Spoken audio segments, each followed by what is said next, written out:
Bismillahirrahmanirrahim.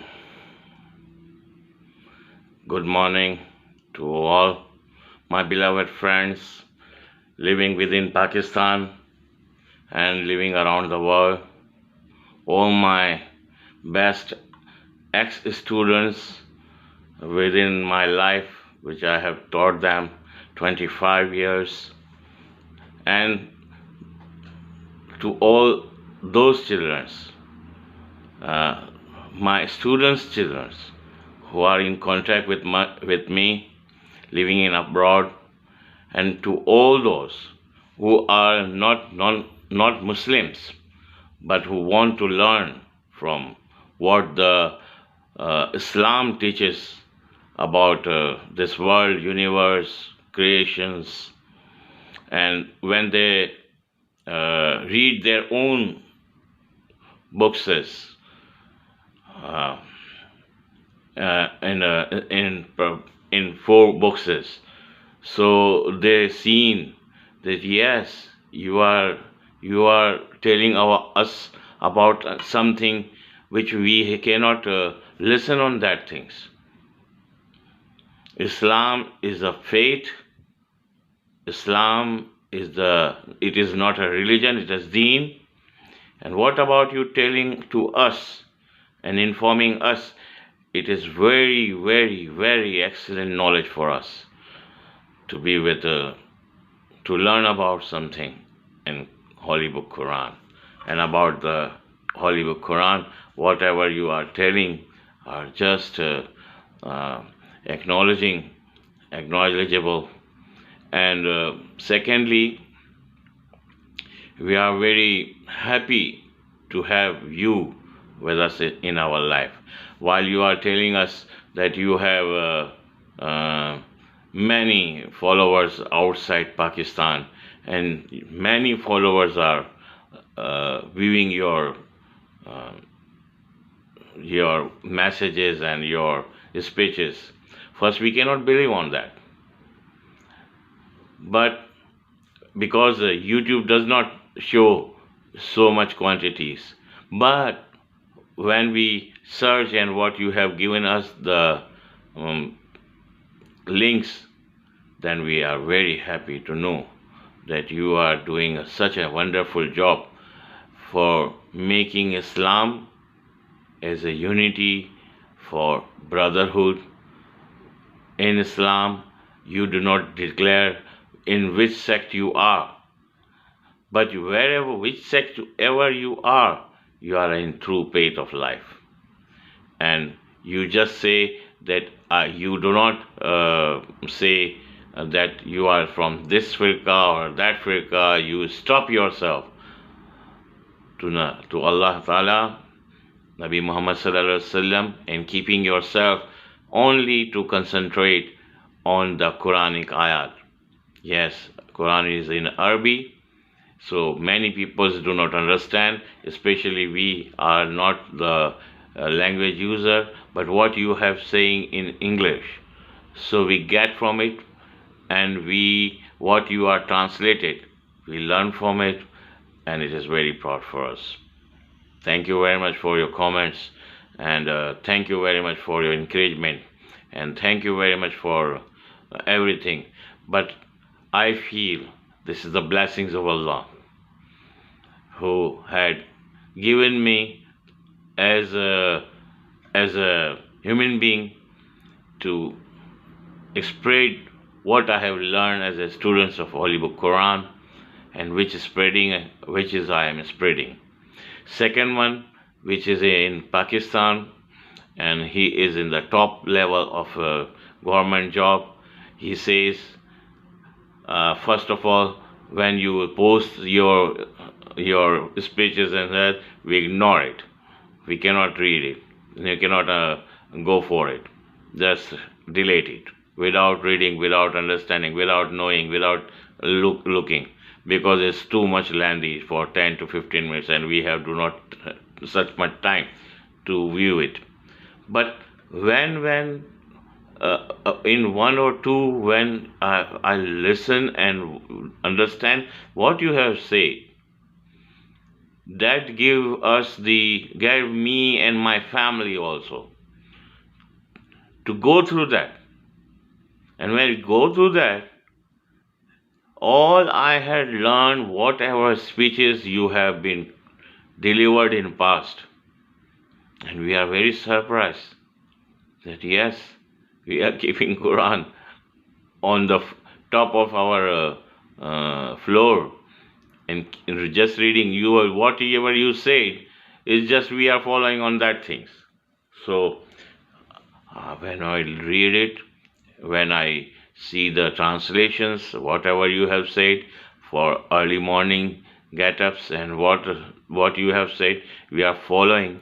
When we are starting following, after a few days, we feel that yes, somebody is shaking us to wake up.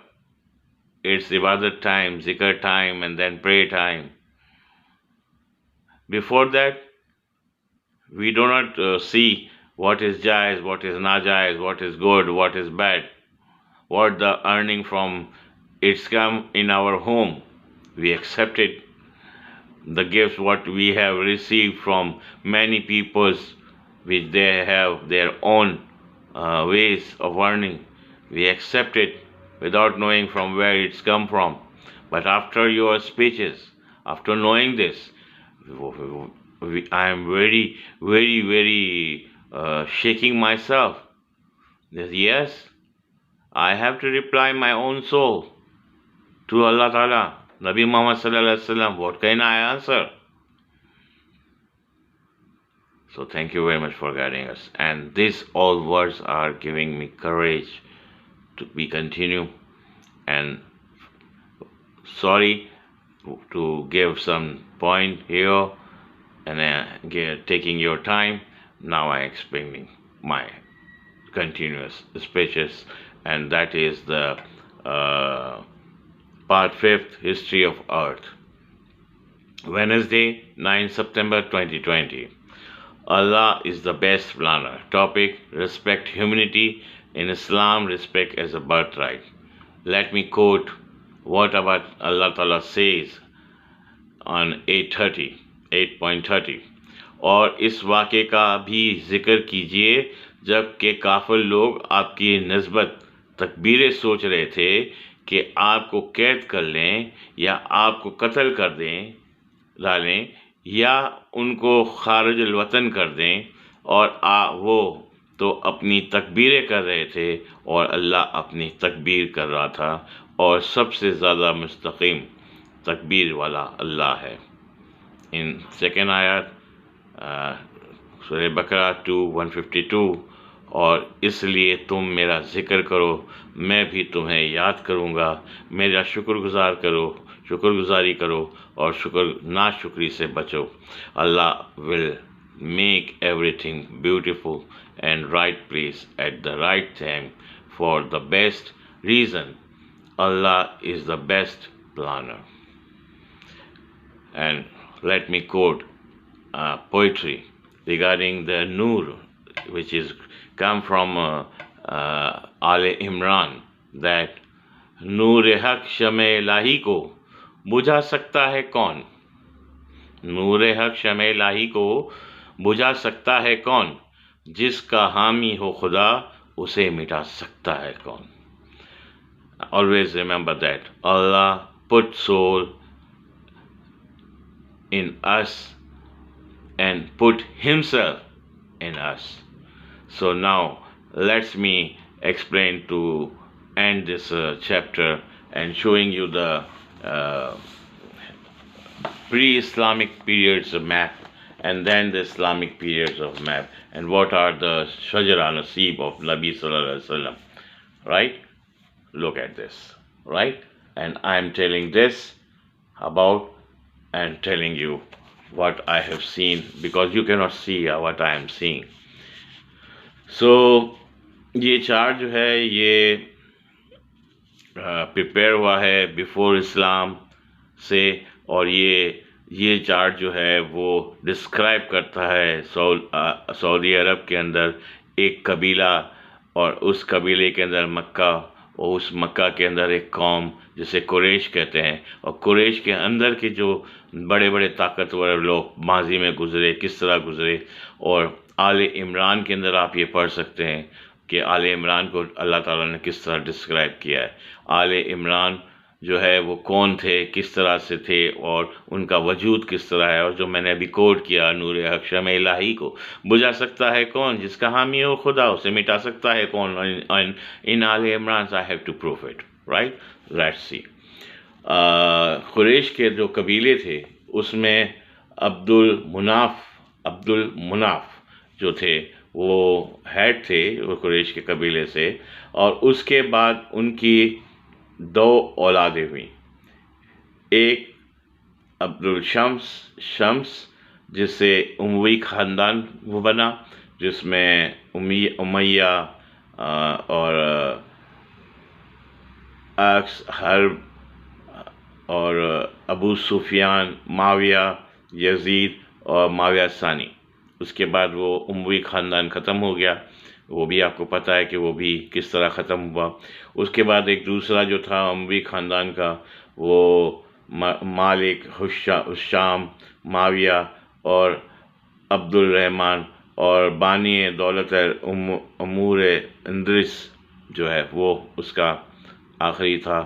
اس کے بعد جو ہے عبد المناف کے اولاد میں ہاشمی خاندان بنا، ہاشمی سے عبد المطلب بنے، اور عبد المطلب جو ہے وہ رسول صلی اللہ علیہ وسلم کے دادا تھے۔ ان کی 3 اولادیں تھیں، ان میں حضرت عبداللہ رسول محمد صلی اللہ علیہ وسلم کی پیدائش سے پہلے، ان کے والد نبی صلی اللہ علیہ وسلم کے پیدائش سے پہلے انتقال کر گئے، اور آخری ان سے نبی صلی اللہ علیہ وسلم ہوئے، ٹھیک ہے۔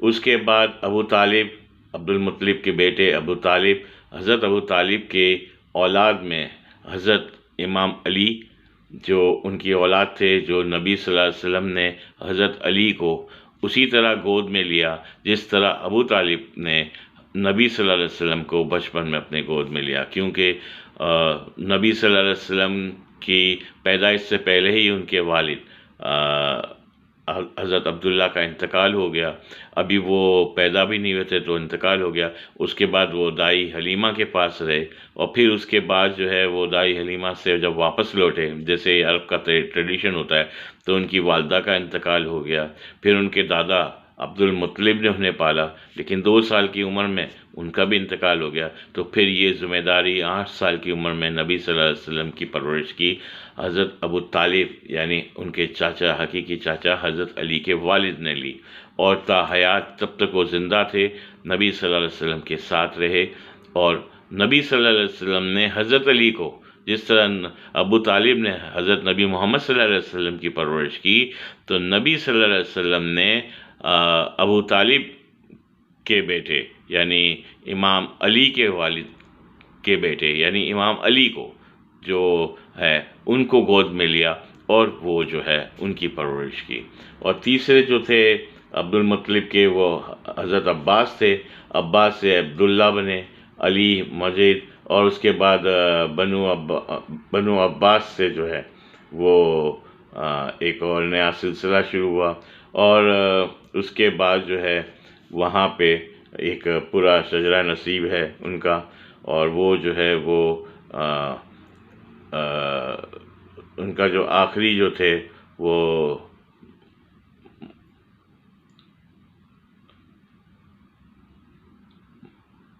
مستن باللہ تھے، یہ ان کی تاریخ کا حصہ ہے۔ اور یہاں پہ نبی صلی اللہ علیہ وسلم کے بعد حضرت ابو طالب کی اولاد سے حضرت علی کے بعد جو ہے وہ سلسلہ چلتا رہا، حضرت علی کا امام جعفر صادق تک پہنچا۔ امام جعفر صادق کے بعد یہ سلسلہ 2 حصوں میں بٹ گیا، ایک نے امام جعفر صادق کے بڑے بیٹے حضرت اسماعیل کو امام مانا، اور حضرت اسماعیل کے جو امام مانا، اور دوسرے نے موسیٰ کاظم، امام جعفر صادق کی جو سیکنڈ وائف سے تھے موسیٰ کاظم کو، ان کو امام مانا، اور یہ تب مانا جب انہیں یہ کہا گیا کہ امام جعفر صادق نے اپنی جو اپنے بڑے بیٹے اسماعیل کے اوپر جو ہے وہ امامت نفس کی تھی اور اس کا انتقال ہو گیا۔ لیکن ہوا جو ان کی ہسٹری کہتی ہے وہ یہ کہتی ہے کہ امام جعفر صادق کو معلوم ہو گیا تھا کہ ایک تحریک اب یہاں پہ جو ہے وہ چلے گی جو سیاسی ہوگی، اور اس کے اندر جو ہے وہ انہیں حصہ نہیں لینا، کیونکہ امام جعفر، ہم جو فرقہ جعفریہ سنتے ہیں، یہ فرقہ جعفریہ یہ بنیاد اسی امام جعفر صادق سے شروع ہوتی ہے، اس کے بعد وہ برانچز ہوتی ہے شیعاز کی۔ تو امام جعفر صادق کے جو بڑے بیٹے تھے امام اسماعیل، جو بقول ایک ہسٹری ہے، ان ہسٹری کے مطابق امام جعفر صادق نے حضرت اسماعیل کو اپنے خاص جو بہت قریب کے جو لوگ تھے ان کو تاجر کے بھیس میں ان کو کہا کہ آپ یہاں سے ہجرت کر جاؤ، تو ان کے جو خاص کولیگز تھے ان کے ساتھ وہ خاموشی کے ساتھ وہ وہاں سے مدینہ سے چلے گئے۔ اور ان کے جو دوسرے یعنی امام اسماعیل کے جو چھوٹے بھائی تھے، بالکل ہم شکل تھے، ان کا نام محمد تھا، ان کو اپنے پاس رکھا۔ تو امام جعفر صادق نے بقول ہسٹری کے یہ کہتے ہیں کہ یہ امامت جو ہے وہ امام اسماعیل کو نفس کر دی کہ میرے بعد آپ امام ہیں، اس لیے آپ خاموشی سے یہاں سے چلے جائیں، کیونکہ ہر چیز ان کو روشن ہوتی ہے۔ جو امام ہوتا ہے یا نبی صلی اللہ علیہ وسلم کی آل تھی، اولاد تھی، ان کے پاس کچھ ایسے کرامات تھے کہ حضرت نبی صلی اللہ علیہ وسلم کے آخری 3 اگر حصے میں پڑھیں، 10 سال انہوں نے مکہ میں گزارے، 10 سال انہوں نے آخری مدینہ میں گزارے، اور آخری کے 3 سال کے بارے میں کوئی ذکر نہیں کرتا کہ وہ روحانیت کے تھے، ٹھیک ہے۔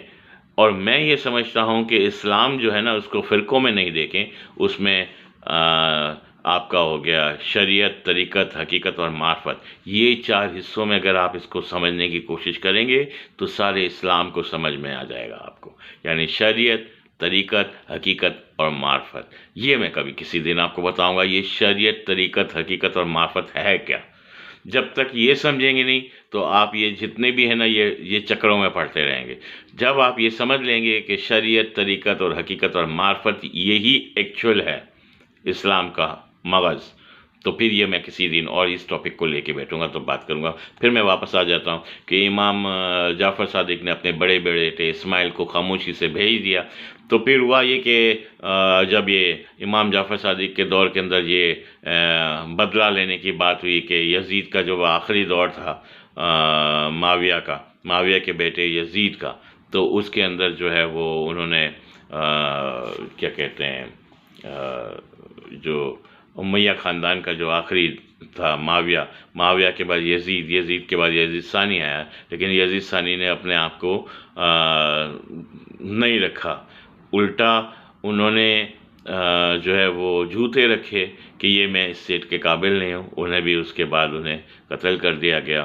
اور ہسٹری کچھ اور کہتی ہے کہ معاویہ کو یزید کو جو ہے آخر میں مرغیوں کے دورے پڑنے لگے تھے، اور یہ کہاں تک صحیح ہے یہ میں نہیں کہتا، میں نے کسی کے بھی بارے میں نیچے نہیں جانا، لیکن چونکہ یہ ہسٹری کا حوالہ ہے جو میرے سامنے ہے تو میں یہ آپ کو بتا رہا ہوں۔ تو یوں جو ہے امام جعفر صادق نے اپنے بڑے بیٹے اسماعیل کو وہاں سے سلمیہ بھیج دیا، سلمیہ کے اندر کہا کہ آپ چلے جائیں، وہاں خاموشی سے تاجر بن کے رہیں۔ تو امام جعفر صادق کے گھر پر پھر حملہ ہوتا ہے اور اس میں امام اسماعیل کے چھوٹے بھائی کو قتل کر دیا جاتا ہے، ان کا گھر جلا دیا جاتا ہے۔ تو لوگ یہ سمجھتے ہیں کہ امام اسماعیل جو ہے وہ تو چونکہ سب کو نفس، ان کو پتا دیا تھا کہ نفس کر دی ہے، تو وہ امام اسماعیل جو ہے وہ مر گئے ہیں، اب وہ نہیں رہے۔ تو امام جعفر صادق کو بھی پھر زہر دے دیا، اور پھر زہر دینے کے بعد امام جعفر صادق کی بھی ڈیتھ ہو گئی۔ تو اس کے بعد جو ہے وہ ان کے چھوٹے بیٹے کو موسیٰ کاظم کو بنو عباس نے، ٹھیک ہے، اور جو پہلا خلیفہ تھا اس نے جو ہے موسیٰ کاظم یعنی امام جعفر صادق کی دوسری وائف سے ان کے بڑے بیٹے موسیٰ کاظم کو جو ہے وہ امام بنایا اپنے طور پر، ٹھیک ہے، اور ان کو کہا کہ چونکہ یہ موت کا سلسلہ چلے گا، اور ان کو اپنا داماد بھی بنایا۔ اور اس کے بعد وہ ایک ہسٹری ہے کہ ان کو داماد بنا کر کے حکومت وہ خود کرتے رہے، اور اس طرح سے وہ سلسلہ چلا، اور وہ سلسلہ چلا موسیٰ کاظم، علی رضا، محمد تقی، علی نقوی، حسن عسکری، اور اس کے بعد وہ کہتے ہیں کہ بقول ان کے کہ سیم ایسے ہوا کہ یہ امام مہدی آئے اور وہ 2.5 سال کے بچے تھے اور وہ غائب ہو گئے۔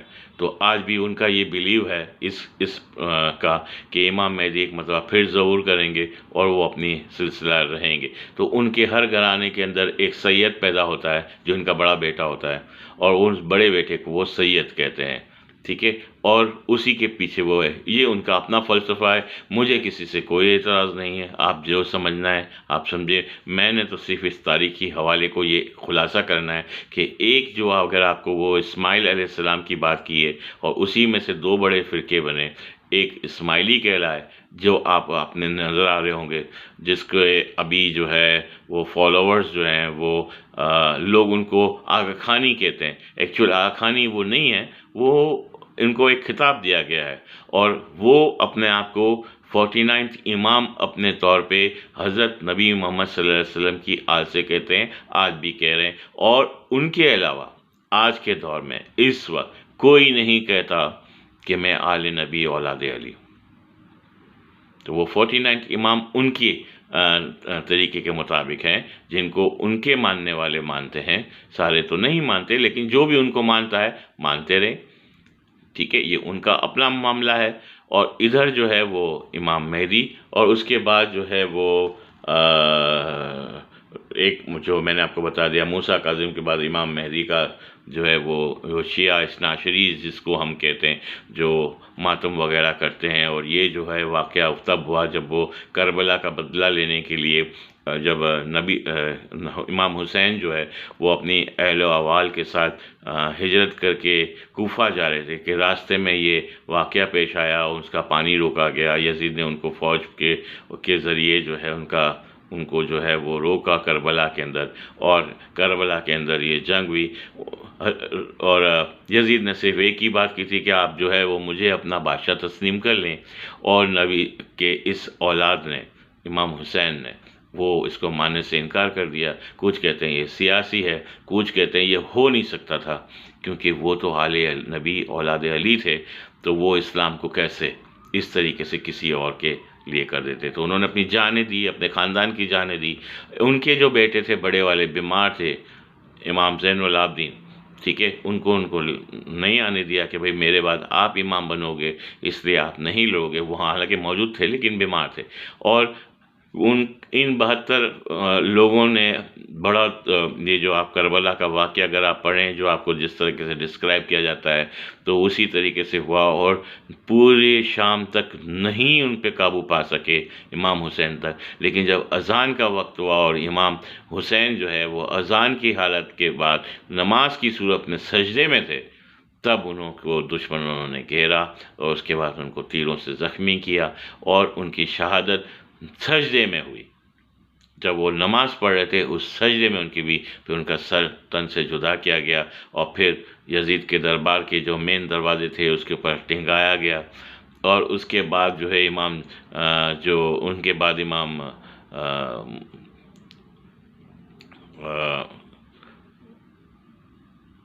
زین العابدین، امام زین العابدین کو لے کے گیا قیدی بنا کر کے، اور یہ ہسٹری ہے، سچ ہے، آپ پڑھ لیجئے گا۔ امام زین العابدین کو زنجیروں میں باندھ کے لے گیا، اور امام حسین کی جو گردن تھی وہ کاٹ کے دروازے پہ لگائی گئی۔ تو یہ قصہ بھی بہت مشہور ہے کہ جب ان کو لے کے گئے دربار میں تو ڈنکارے بجائے گئے، تو یزید نے ان سے کہا کہ دیکھو یہ ہے میرے باپ دادا کی نشانی۔ تھوڑے دیر کے بعد جو ہے وہ اذان کی آواز دی تو سارے نماز کے لیے چل پڑے۔ تو اسی لباس کے اندر ان میں ہی موجود ہوتے ہوئے امام زین العابدین نے کہا یہ ہے میرے باپ دادا کی نشانی، جس کے اندر تمہارے اور تمہارے باپ دادا سجدہ کرتے۔ تو یہ ایک ہسٹری کا حصہ ہے۔ اب میں پالیٹک اور میں کسی کے نیچے نہیں جا رہا، یہ چونکہ مجھے ڈسکرائب کرنا تھا اس کو کہ بھئی یہ سجدہ نصیب ہوا کیسے، اور آل عمران کا یہ تصور کیسا۔ تو یہ ہے پورا چارٹ جس کے اندر یہ سارا دیا گیا ہے، اور اس چارٹ کے اندر دے جانے کا مقصد یہ ہے کہ آپ کو پتہ چلے کہ یہ جو ہے دراصل قریش کے یہ وہ قبیلے ہیں جو آتے ہیں، اور پھر اللہ تعالیٰ نے آل عمران کو پسند کیا۔ اور ایک بات یہاں کہنا میں بھول گیا کہ نبی صلی اللہ علیہ وسلم کی ایک ہی اولاد زندہ رہی، وہ تھی فاطمہ الزہرا، جو ان کی پہلی بیگم ختیجہ سے ہوئی تھی، یعنی ختیجہ بیگم حضور کی جو پہلی وائف تھی ختیجہ، ان سے ہوئی تھی، باقی کی کوئی اولاد زندہ نہیں رہی۔ اور اسی فاطمہ سے ان کی حضرت علی کی شادی ہوئی، اور اس کے بعد یہ سارے ویر، یعنی دونوں طرف سے وہ ہاشمی تھے، باپ سے بھی اور ماں سے بھی۔ اور بی بی فاطمہ جو زہرا خاتون جنت، امام حسن اور امام حسین کی والدہ، اور اس کے بعد کے جو واقعات ہیں وہ آپ کے سامنے ہیں۔ بس میں یہیں پر اس پوٹ کو ختم کرنا چاہتا ہوں کہ آپ کو یہ بتا سکوں کہ میں نے جو ہے وہ جو میں نے کہا تھا وہ میں نے کر دیا، اور اس قرآن کی آیت کے ساتھ میں آپ کو یہ بھی بتانا چاہتا ہوں کہ جو ہے وہ آپ جو ہے ابھی میرا ٹائم ہو گیا، تقریباً 3:45 بجے، 15 منٹ کے بعد مجھے جانا ہے، اللہ کو پکارنا ہے۔ آپ بھی پکاریں کیونکہ بہت مزہ آتا ہے اس پکار میں۔ تو یہ ہے کہ سورہ بقرہ کی آیت ہے کہ اس لیے تم میرا شکر گزار کرو، میں بھی تمہیں یاد کروں گا، میری شکر گزاری کرو اور ناشکر مت بنو۔ یہ بہت بڑی بات اللہ تعالیٰ نے کہا ہے کہ تم میرا ذکر کرو، میں تمہارا ذکر کروں گا، اور یہ بھی کہا کہ جب آپ میرا ذکر کرو تو سجدے میں جا کر کے ذکر کرو، تاکہ تم اپنے آپ کو ڈینائی کر سکو کہ تمہاری کوئی حیثیت نہیں ہے، جو کچھ ہوں میں ہوں۔ اور شیطان کا تو جھگڑا ہی یہی ہے نا، ہمارا تو شیطان سے لوگ کچھ کو یہ کہتے ہیں کہ بس اللہ ہی اللہ ہے۔ بھائی اللہ نے جو طریقہ قرآن میں بتایا ہے، نبی صلی اللہ علیہ وسلم کی جو امپورٹنس دی ہے، اللہ نے کہا میں جو ہے وہ رب العالمین ہوں، اور نبی صلی اللہ علیہ وسلم رحمت للعالمین ہے۔ تو اللہ تعالیٰ سے تو شیطان بھی مانتا ہے نا کہ بھائی میں مانتا ہوں کہ اللہ تعالیٰ ہے، لیکن اللہ تعالیٰ نے اسی شیطان کو تو ماننے کے بعد بھی جنت سے اسے نکالا، اور اس کے بعد جو ہے وہ جنگ کا سلسلہ شروع ہوا۔ پہلا قتل بھی حابل و قابل کا ہوا، حضرت آدم کی اولاد کا، وہ پہلا قتل تھا، اور وہ قتل کے بعد جو ہے وہ عدل کا انصاف اس وقت سے، اس دن سے، اس سلسلے سے آج تک جاری ہے۔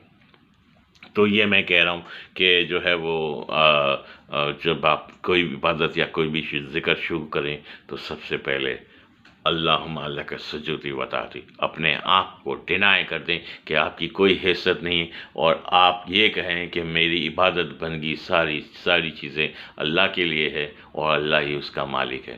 پھر مجھ سے پوچھا گیا ہے، تو میں یہاں پہ بتا دیتا ہوں کہ مجھ سے پوچھا گیا کہ کیا کہتے ہیں کیا کریں ہم کیا کریں۔ میری ویڈیو تھوڑی بڑی ہو گئی، لیکن میں اس کو کنکلوڈ کرنا چاہتا ہوں کہ بھئی ہم ذکر میں کیا کریں۔ تو بہت آسان ہے بھائی، آپ بسم اللہ بولیں، اللہ اکبر، یا اللہ، یا وہاب، یا رحمان، یا رحیم، یا رزاق، یا کریم، الحمدللہ، سبحان اللہ، ماشاء اللہ، استغفر اللہ، شکر الحمدللہ، بس بولتے ہیں، اس کا ورد کرتے ہیں۔ پھر اس کے علاوہ 99 نام تو آپ کو پتہ ہی ہے اللہ تعالیٰ کی کون سی ذات کے کون سا آپ کا نمبر ہے، لگ جائے گا۔ جب لگ جائے اور آپ کو احساس ہو کہ نہیں کوئی ذات آ کے آپ کو صبح اٹھاتی ہے، لیکن اس کی بھی ایک شرط ہے کہ آپ جلدی سوئیں۔ رات کو 12-2 بجے سوئیں گے تو نہیں آئیں گے، آپ کو شام کو نماز پڑھ کے 7-7:30 بجے کھانا نہ کھا کے آپ کو 8, 8:30, 9 بجے تک سو جانا چاہیے، تاکہ آپ جو ہے ارلی مارننگ اٹھیں، اس کا ذکر کریں، اور دیکھیں ایک نئی دنیا، ایک نئے زندگی میں آپ مطمئن ہوں گے۔ اس شکریہ کے ساتھ ٹائم ہو گیا، تھوڑا ویڈیو لمبی ہو گئی، معذرت، اور خدا حافظ۔ انشاءاللہ میں اس کے بعد آگے کی چیزوں کو کنٹینیو کروں گا، اور اس کے اندر بتاؤں گا کہ یہ جو ہے نا، یہ آپ مہربانی کر کے اپنے آپ کو فرقوں میں نہ بانٹیں، اپنے آپ کو اس میں بانٹیں کہ جو طریقے سے کر رہا ہے وہ اللہ ہی کو یاد کر رہا ہے، وہ اللہ کا ہی ذکر کر رہا ہے، آپ نے اپنے راستے پہ چل رہا ہے، اس کو چلنے دیں۔ آپ کسی کی لائف میں نہیں، کسی کی بھی لائف میں نہ ہو، وہ چاہے شیعہ ہو، چاہے سنی ہو، چاہے مسلم ہو، چاہے نان مسلم ہو۔ آل عمران کے اندر وہ 4 کتابیں آ جاتی ہیں، ٹھیک ہے؟ تو ہمیں کسی کی ٹھیکیداری نہیں کرنی، ہم نے صرف فیکٹس کو بات کرنی ہے۔ اور میں یہاں پر ایک اسٹوڈنٹ ہونے کی حیثیت سے آپ کو بتا رہا ہوں، میں کوئی مولوی اور اس طرح کا نہیں ہوں۔ میرا جو فیت ہے، میں نے آپ کو بتا دیا کہ میرا فیت یہی ہے کہ میں اللہ تعالیٰ کو اس پورے یقین کے ساتھ مانتا ہوں کہ اللہ تعالیٰ کی ذات ہی یہ دنیا چلا رہی ہے، کسی کی مجال نہیں ہے کہ یہ دنیا چلا سکے۔ ہم تو ایک سولر سسٹم کے اندر اپنے آپ کو نہیں مینیج کر پا رہے، تو وہ تو ساری کائنات کو چلا رہا ہے۔ اور اس کے بعد جو ہے وہ ویڈیو بڑھ رہی ہے نیکسٹ ٹائم سے ہی، اور پھر میں آپ کو نیکسٹ ویڈیو کے اندر بتاؤں گا کہ یہ 4 چیزیں کیا ہیں: شریعت، طریقت، حقیقت اور معرفت۔ یہ کیا ہے ایکچوئل، رائٹ؟ اللہ آپ کو اور مجھے نیک ہدایت دے، نیکی کی طرف چلائے، برائی سے بچائے، کسی کا قرض دار محتاج نہ کرے، اور ہم پر رحم کر کے راضی ہو۔ خدا حافظ، شکریہ۔